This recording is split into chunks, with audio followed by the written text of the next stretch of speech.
On this video, we're going to fuse together our work with the complex plane and our understanding of modulus and the argument of a complex number with the work we've been doing with polar functions. So think back, modulus is just like magnitude of a vector. And so if I'm thinking about a point in terms of x and y and I want to find the modulus, I'm still just going to do Pythagorean theorem. It's still the radius from the origin to the point. To find the angle, we can use inverse tangent of y over x. Okay, so if we want to take our modulus and our argument and write a point in polar form, then we follow this formula. You take the modulus, which is r, times, in parentheses, the cosine of your angle or your argument plus I times the sine of your argument. So let's look at a point. -3 plus 4i. -3 represents our horizontal component. The 4 is going to represent our vertical component. So this is going to be in the second quadrant. I'm graphing 3 left, 4 up. Now I need to calculate my modulus, the r value. It's Pythagorean theorem. And then I'm going to calculate the angle theta using inverse tangent. So if you look here are my calculations. R equals the square root of -3 squared plus 4 squared, which is going to be 5, and an inverse tangent of -53.1.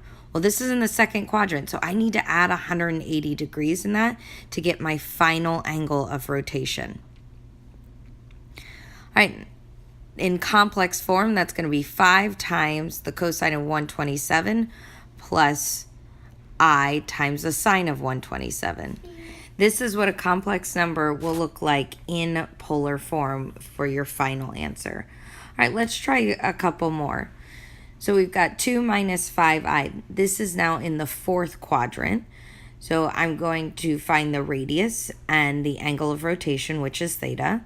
My radius ends up being the square root of 29, and my final angle ends up being 291.8.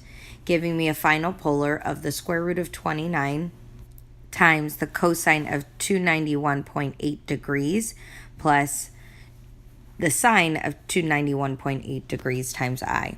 All right, let's try one more example. This is in the first quadrant. My radius, when I simplify it, is going to be 2 root 6, also known as my modulus, and my angle is going to be 52.2 degrees. That's in the first quadrant, and I can leave it in the first quadrant. To finalize it, I just need to write those values in complex form. Don't forget to attach the I to the sine value in complex form. So it'll be the square root of 29 times the cosine of 291.8 plus I times the sine of 291.8. All right, now let's work in reverse. Remember that x equals r times the cosine of theta and y equals r times the sine of theta. We're not going to change those foundational principles as we work in reverse here with complex polar equations. So for this example, I can see that r is going to be 4 and theta is going to be 30. So I plug 4 times the cosine of 30, 4 times the sine of 30, and then in complex form, that's going to look like 2 root 3 plus 2i. That is your x and your y component of the complex number. The math isn't changing. We're just throwing an I in there.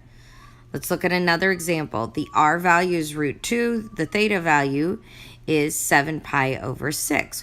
Well, we could just evaluate this. The cosine at 7 pi over 6 is negative root 3 over 2. The sine at 7 pi over 6 is a negative 1/2.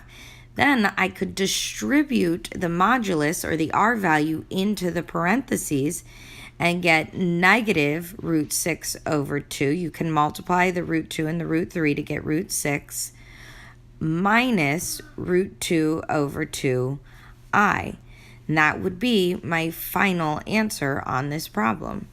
So we still have to use our unit circle values. We're still going to use Pythagorean theorem. We're just throwing the I in there.